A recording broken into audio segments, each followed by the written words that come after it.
Oi pessoal, tudo bem? Eu sou o Gustavo, esse é o canal Redes e Poder no Sistema Internacional e hoje a gente vai se aventurar num dos conceitos mais populares de relações internacionais, que é a ideia de soft power, né? Um conceito desenvolvido pelo Joseph Nye, pelo Joe Nye, como a gente vai falar aqui. A gente vai tentar entender mais ou menos quais as principais características dele e se é possível a gente usar de forma tão comum como a gente acaba utilizando. Bom, pessoal, duas coisas aconteceram recentemente que eu acho que são bem importantes, até para justificar mais ou menos por que finalmente agora, né, já depois de 119 vídeos, a gente resolveu falar hoje sobre soft power. Dois elementos importantes, na verdade um de longa duração já e um de curtíssima duração, parecem ser importantes para a gente entender esse movimento. Quem foi como eu, uma criança que cresceu nos anos 90, começo dos anos 2000, lembra, e isso está muito bem representado lá no Blade Runner, né, um clássico da ficção científica, do impacto que teve a cultura japonesa ao redor do mundo a partir dos anos 80, né, com uma série de animes que passavam por aí, com os videogames, principalmente da Nintendo, né, a partir final dos anos 80 e sobretudo nos anos 90, né? Eu fui uma criança Game Boy Pokémon, então acho que e Nintendo até hoje, meu Nintendo 64 está ali me olhando, até hoje eu tenho ele aqui, e acho que a gente percebia naquele momento, né, como que os nossos pais reagiam de uma forma ou de outra, os nossos tios, enfim, as pessoas mais velhas reagiam um pouco a essa onda japonesa, digamos assim, né? E mais ou menos como tem acontecido nos últimos 10 anos, mais ou menos, com uma outra onda asiática que é a chamada Hallyu, né? A onda a onda coreana, digamos assim, de produtos, né? Que envolve não só produtos que a gente chamaria mais de cultura de massa, né? Como música, seriados, filmes, mas também maquiagem e outros elementos também importantes. Tive a oportunidade de participar da banca e orientar uma parte do trabalho da Laura Ziegler, que foi uma aluna minha, que fez um trabalho super legal sobre Hallyu. Então, eu vou colocar aqui nas referências, caso alguém tenha interesse de procurar. Acho que é um trabalho que conseguiu reunir várias informações sobre isso, trazendo um pouco dessa tendência, né, que a gente está observando aí, de produtos culturais coreanos se espalharem ao redor do mundo. Porém, nessa semana, então isso seria uma tendência de mais longo prazo, né? Nessa semana, exatamente, acho que ontem ou anteontem, né, quinta ou quarta-feira, a gente recebeu uma notícia muito importante de que o governo do Joe Biden iria proibir, né, assim, de uma forma ou de outra ele estava revogando uma lei da era do Donald Trump, né, do governo Trump, que era uma lei que proibia a atuação do TikTok, né, um aplicativo chinês, nos Estados Unidos, só que ele não estava revogando para evitar que o TikTok não pudesse funcionar nos Estados Unidos. Na verdade, ele revogou essa lei para criar um comitê e, de uma forma ou de outra, verificar se esse e outros aplicativos chineses poderiam continuar funcionando nos Estados Unidos. Então a gente tem aí uma situação que já vem se arrastando um pouco mais, né, mas que não diz respeito tanto ao 5G ou à obtenção de informações estratégicas, mas diz respeito a esse espectro que nós chamaríamos de espectro cultural, esse espectro de produtos culturais que estão sendo desenvolvidos ao redor do mundo, né? Eu, por exemplo, estou recebendo quase toda hora no YouTube, por exemplo, propagandas do Quai, do TikTok mesmo. Ontem também me chamou a atenção, ontem não, anteontem, quarta-feira, me chamou muita atenção, porque a propaganda que abriu o Jornal Nacional, com um oferecimento, inclusive, foi do TikTok. Então a gente está vendo, de uma forma ou de outra, o avanço desses outros tipos de produto, que não necessariamente são produtos culturais, né? Ou seja, não são filmes, não são séries, né? Não são bandas de música, mas são, queira ou não, produtos de caráter cultural importantes para a gente entender de uma forma ou de outra o que está acontecendo no mundo hoje. E aí que talvez o conceito de soft power do do Joseph Nye, seja um dos conceitos mais importantes para a gente pensar hoje em dia, né? E entender se ele ainda se aplica ou não. Queira ou não, né? Acho que tem alguns aspectos interessantes que nos ajudam a entender alguns movimentos internacionais nesse conceito, mas eu queria testar aqui alguns limites dele para a gente ver em conjunto se faz sentido ou não. Então vamos lá, quem foi o Joseph Nye? Né? Quem é, na verdade, acabei de matar o homem, mas ele ainda está vivo, com 84 anos, né? Então a gente geralmente fala do Kissinger, né? Que tem aí quase 100 anos de vida, mas o Joseph Nye também está aí com 84 anos, continua com produção, continua produzindo, né, teoricamente. O Joseph Nye ele é um dos principais teóricos da política internacional nos Estados Unidos. Ele é americano, ele se formou em Princeton na década de 60, comecinho dos anos 60, e desde 64, logo depois que ele se formou, ele obteve o doutorado dele e começou a trabalhar em Harvard em 64. Né? Então, desde 64, ele é pesquisador e professor na Universidade de Harvard. De forma mais relevante, talvez para nós, né, tendo trabalhado com política internacional nesse período da Guerra Fria, o papel dele como assessor do governo federal norte-americano, aí entre 1977 e 1995, perdão, é porque em 93 ele lança um relatório bem importante, apresenta para a gente algumas características importantes do pensamento que ele produz, né, da forma como ele aborda algumas questões relevantes, como a gente vai apontar aqui. Ele teve muita influência pelo seu caráter liberal de discussão da política internacional e tudo mais. Ele teve muita influência no governo de presidentes democratas, né, como o Jimmy Carter, mas principalmente o Bill Clinton e o Barack Obama. Durante o começo do governo do Bill Clinton, ele chegou a estar no governo federal. No caso do Barack Obama, foi uma influência um pouquinho mais teórica, né? Ou seja, que se deu muito como base teórica para pautar a perspectiva, a formulação, na verdade, dos princípios de ação para a política externa do governo Obama, que envolve, inclusive, uma das consequências dessa ideia de soft power, que são as mudanças de regime. A gente já fez alguns vídeos aqui sobre isso, a gente discutiu essa situação da Polônia num dos nossos primeiros Geopolabs, né? Mas acho que é importante a gente abordar essa questão da mudança de regime. Também, se tiverem interesse, coloca aqui nos comentários para a gente responder para vocês, tentar debater com vocês esse tema também, né?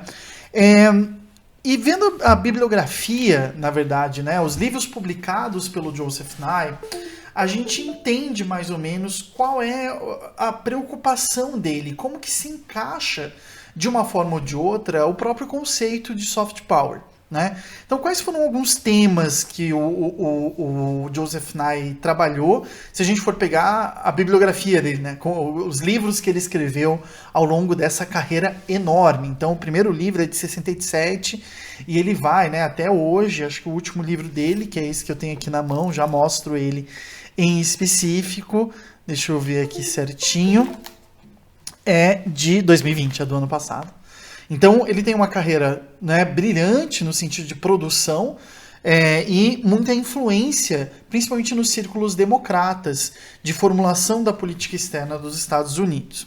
Então, alguns temas de livros publicados pelo Joseph Nye foram, por exemplo, o panafricanismo e a integração na África Oriental, né, o papel que cumpria de uma forma ou de outra Moçambique, a Somália, a Eritreia, a Etiópia, né, no processo de descolonização daquela região.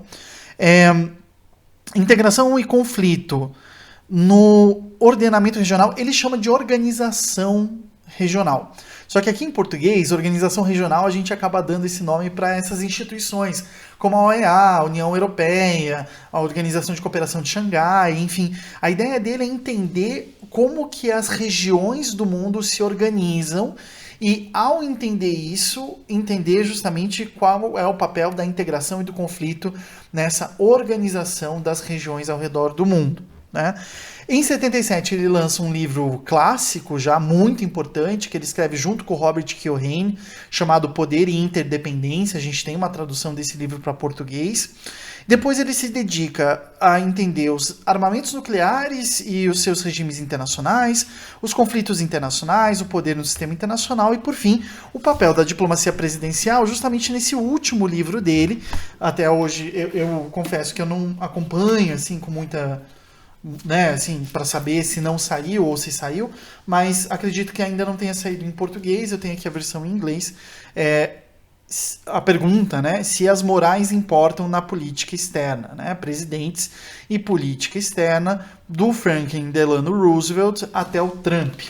A preocupação principal dele, aqui nesse livro, é justamente entender de que forma a ética, o moral e os valores internacionais têm, né, ou tiveram, digamos assim, na formulação e na execução da política externa dos Estados Unidos desde 1945, né? Trazendo de uma forma ou de outra uma proposta de como melhorar essa situação.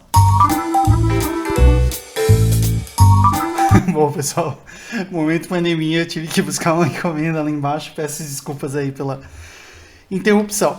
Mas, para pensar justamente nesses temas para entender, na verdade, quais são esses temas que o Joe Nye tem desenvolvido na sua pesquisa, é interessante a gente perceber a preocupação dele com relação a todos esses temas tão variados, né? Saindo, por exemplo, da questão da formação de uma região internacional, da formação de um esquema de relações de poder dentro de um contexto específico, né? No caso da África, que é a primeira publicação dele, indo até a política externa dos Estados Unidos, nesse livro que eu estava mostrando antes de descer, inclusive perder o fôlego para voltar e terminar de gravar aqui esse vídeo. Então a ideia principal aqui é a gente entender que a grande preocupação do Joe Nye é entender como que essas ordens regionais se formam, essas ordens internacionais se formam e quais espaços de atuação aparecem, né, para governos dentro desse sistema internacional organizado de forma regional.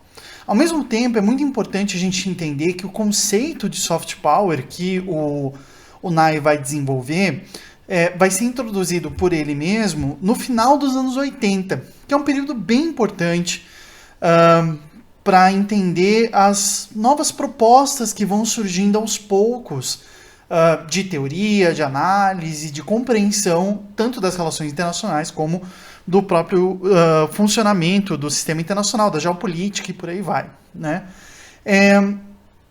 Várias outras ideias surgiram mais ou menos nesse período. A gente fez um vídeo aqui no canal dando ênfase na situação europeia desse período, justamente ao abordar a Escola de Copenhague, por exemplo, e os estudos para a paz, que já tinham surgido ali na década de 70, mas que ganharam força a partir dos anos 80 e anos 90.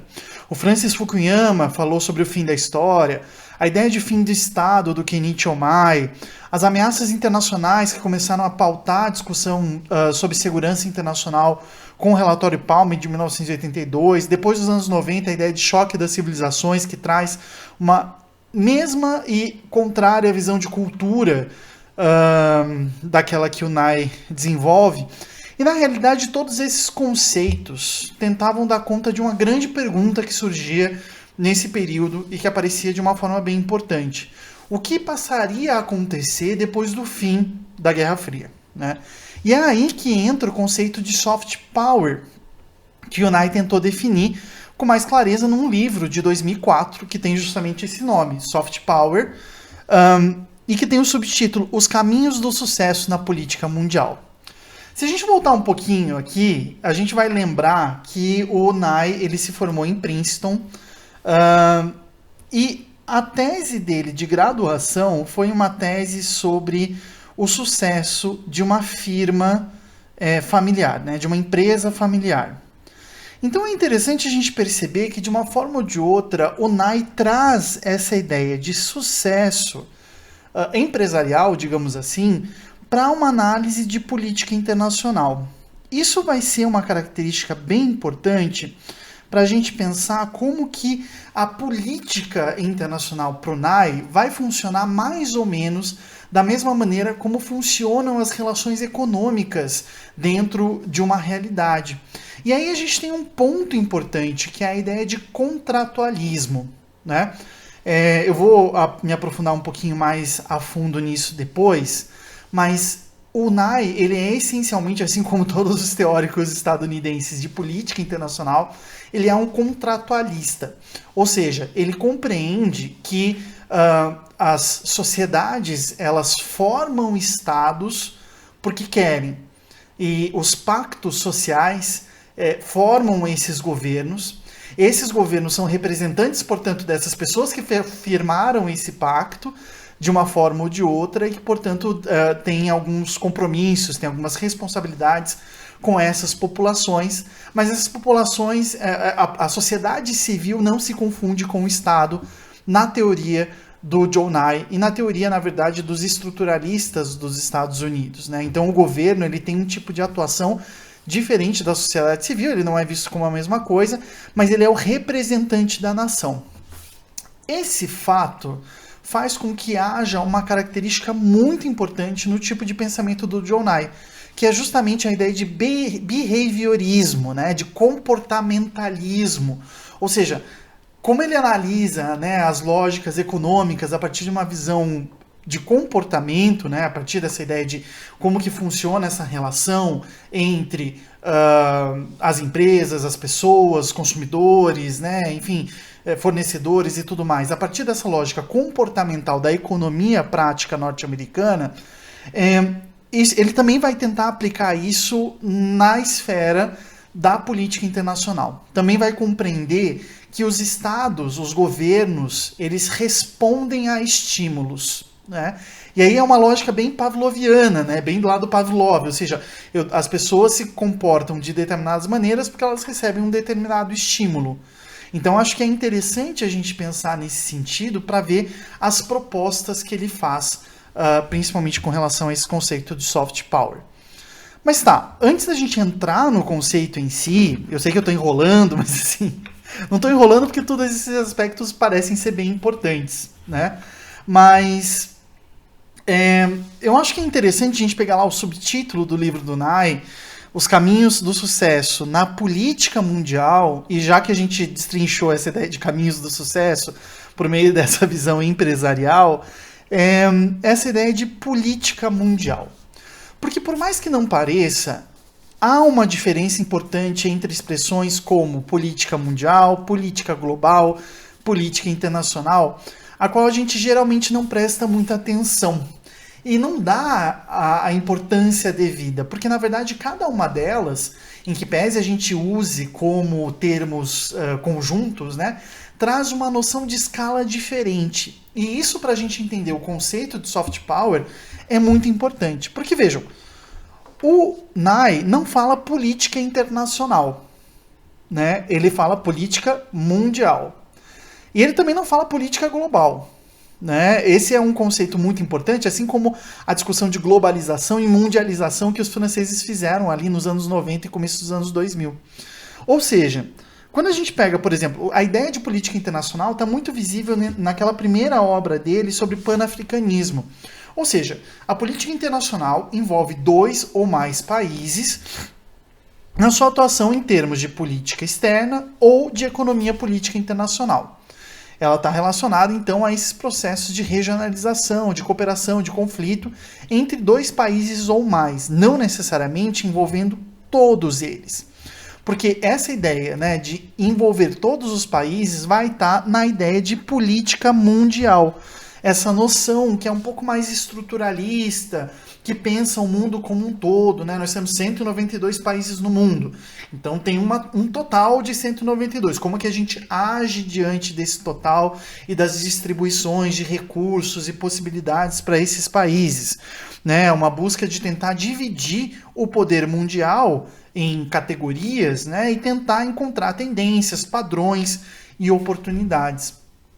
Essa ideia de política mundial, ela é muito importante porque é isso que o Nye está tentando entender quando ele fala de soft power.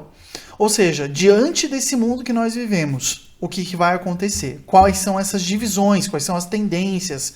Quais são as possibilidades? Quais são os padrões e oportunidades?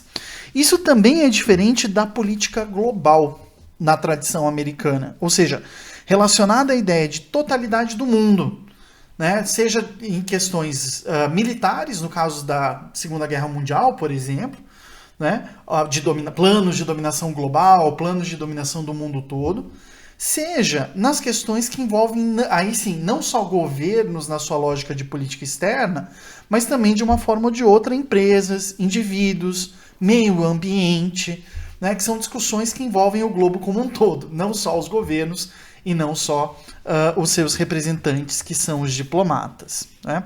Por que isso é importante para nós? Isso é importante para nós porque a ideia de política mundial é algo que abre espaço para compreender, como meio que num tabuleiro de xadrez ou num tabuleiro de war, as alternativas e possibilidades de ação que um país tem. Na verdade, que os formuladores e executores de política externa de um país têm. É assim que se abrem as oportunidades de atuação dos dois tipos de poder que o Nye considera. O Nye vai pensar em dois tipos de poder. Um é o poder que se exerce sobre outros governos para que ajam de uma determinada maneira por meio do uso da coerção militar ou econômica, e outro é o poder que se exerce sobre outros governos para que ajam de uma determinada maneira por meio do uso da persuasão ou do convencimento. Vocês se lembram que eu falei que o Nye era economicista, né? Ele era behaviorista? Aqui, essa ideia de behaviorismo vai ser muito importante, porque vocês vão ver que a noção de poder que o Nye vai utilizar, que geralmente a ciência política norte-americana vai utilizar, é justamente a noção de que o poder é fazer com que os outros façam aquilo que você quer que eles façam, né? É bem simples. Então é uma lógica, né, norte-americana que difere muito da filosofia continental, por exemplo, das relações de poder do Foucault. Por isso que é tão difícil, de uma forma ou de outra, juntar Foucault com a teoria política norte-americana, justamente porque você tem uma disparidade entre essa realidade, né, entre as linhas de pensamento. E essa ideia de que o poder é igual a fazer os outros fazerem o que você quer que eles façam, que dá espaço para pensar nessa primeira possibilidade, ou seja, de fazer com que os outros façam o que você quer que eles façam, mas por meio da coerção, da violência, né, ou por pagamentos, né, que seria justamente essa faceta militar ou a faceta econômica, ou, por outro lado, você tentar cooptar essa pessoa para que ela haja daquela determinada maneira, de uma forma ou de outra, da mesma maneira que você quer, para ela achar que assim, agindo daquela maneira, ela vai estar se beneficiando, né? E a ideia de cooptação dos países é muito importante nesse sentido do Nye. É aí que se junta a ideia behaviorista da ciência política norte-americana com a noção de hegemonia. Porque, na verdade, a ideia de hegemonia é justamente aquela de fazer com que os outros façam o que você quer que eles façam, mas convencendo eles que eles estão fazendo aquilo em benefício próprio, né?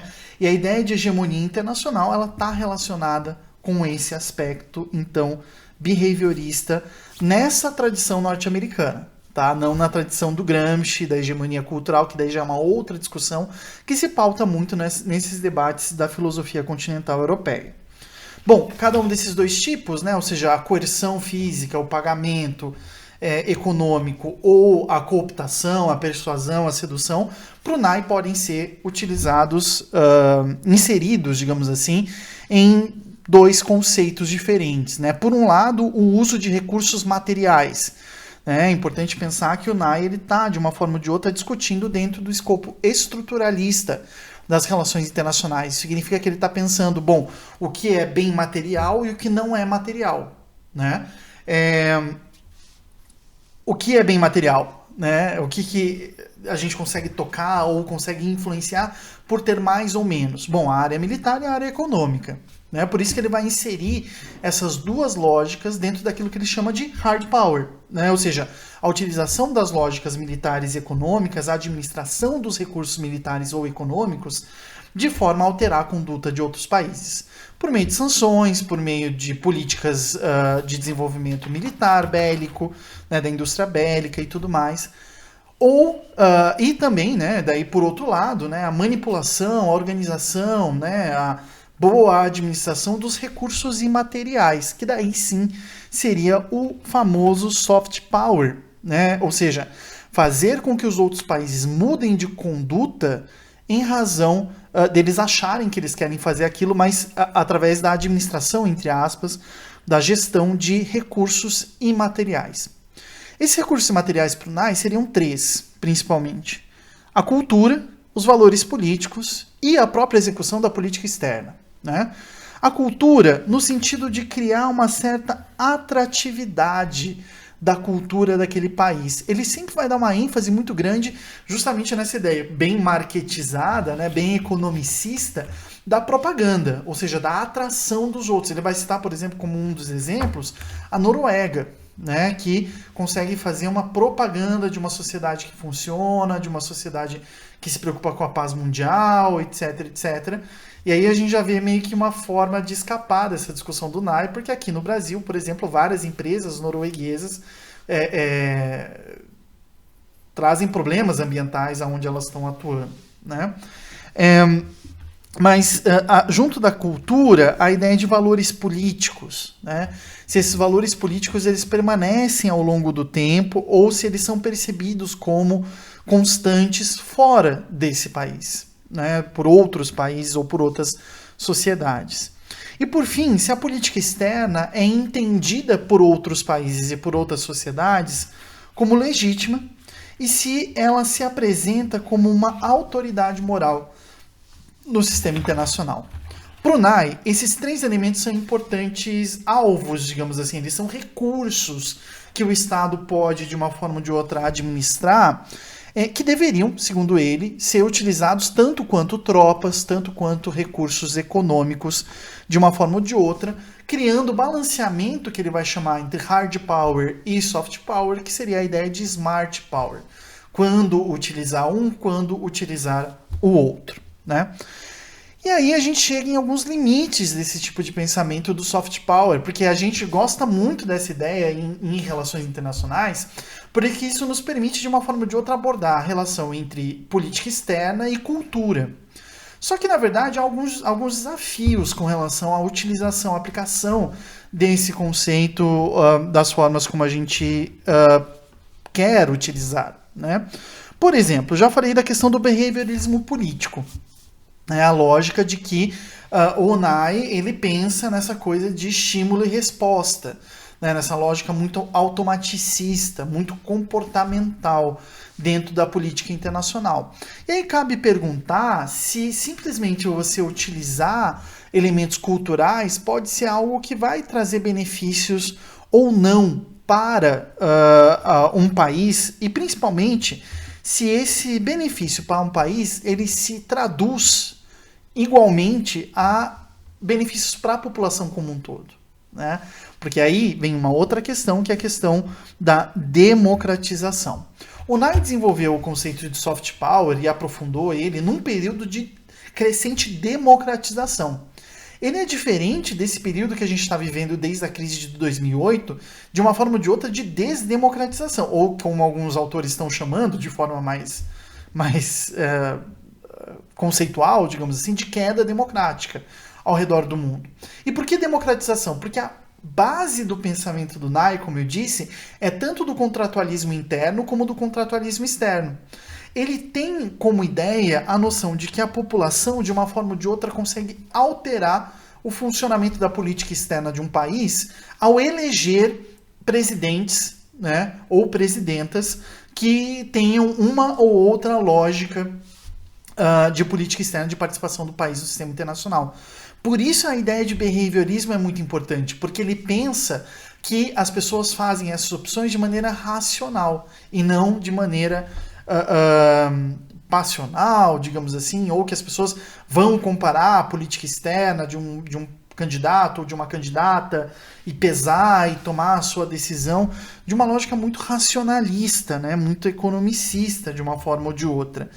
Ao mesmo tempo, a ideia de contratualismo externo também é muito importante para o NAI, porque a partir do momento em que não existe uma organização internacional tal qual o Estado, né, existem organizações internacionais, mas não o Estado, parece ser cada vez mais importante para o NAI a reflexão a respeito do papel que tem justamente a capacidade de influenciar a sociedade dos outros países. E aí um termo que talvez seja importante da gente abordar aqui no canal, coloquem aí se vocês têm interesse, que é a ideia de intervenção em assuntos internos, como a SECOM recentemente acusou a Economist, né?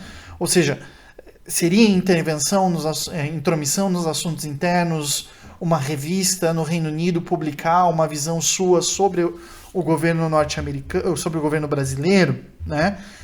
Isso só faz sentido se a gente tem um certo tipo de controle sobre esse governo.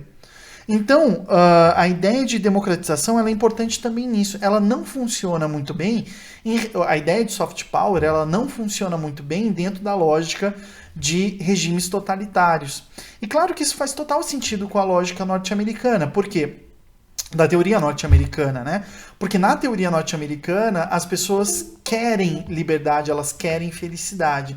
E se tem um governo ditatorial, a culpa não é da população, a culpa é desse governo. Então basta você incentivar essa população a derrubar esse governo de forma orgânica, entre aspas, que é toda a ideia de mudança de regime, para que então ela volte a ser uma democracia, ela se torne uma democracia, e a partir daí seja possível, daí sim, influenciar nos processos de eleição e tudo mais. Por fim, uma das principais dificuldades que a gente tem com relação à ideia do NAI sobre soft power é a forma como ele se aproxima da cultura. Ele fala, por exemplo, que o Brasil tem um soft power tremendo, porque o carnaval é universal, porque o samba roda o mundo inteiro, porque o futebol é um reconhecimento do Brasil ao redor do mundo. E aí a gente enxerga, de uma forma ou de outra, uma certa marketização, uma certa plastificação de aspectos culturais internos do país, né? Então seria mais algo como aquelas ideias de marca-país do que a própria ideia, por exemplo, de utilização da cultura para o sistema internacional, né? Aí a gente já começa a enxergar de uma forma ou de outra alguns limites para esse conceito de soft power que nesse vídeo que já está enorme, teve uma interrupção no meio, a gente pede desculpas por isso, mas que na verdade a gente poderia ficar aqui muito tempo falando a respeito disso. Então se vocês querem debater algum tema que a gente teve que passar de uma forma mais rápida e tudo mais, coloca aqui nos comentários e a gente se vê na semana que vem. Até mais, gente!